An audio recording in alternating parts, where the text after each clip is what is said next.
Good morning. Happy Monday. I hope you all had a wonderful weekend. Today is National Eat What You Want Day. Don't tell your parents I told you that, but it's National Eat What You Want Day. So, eat what you want. Okay, today you are going to check in with me, tell me how you're feeling.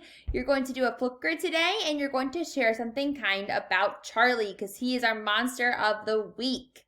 Okay, that's awesome. Then you are going to complete an activity today that's a little reflection on our school year that we had so far together.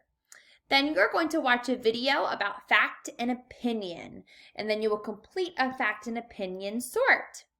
For math today, we are working with money. We all love money. So you're going to watch a video about some coins and their value, and then you're going to determine which set of coins has the most amount of money. And then your day is over. I can't believe it.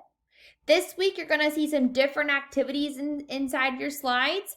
You will see some days where it doesn't ask you to get on iReady reading at all. It might not ask you to get on read a book to yourself at all.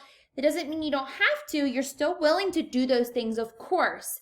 But I have some other activities in place that are kind of focused on the end of the school year. Okay? Have a wonderful Monday, friends. See you tomorrow. Bye.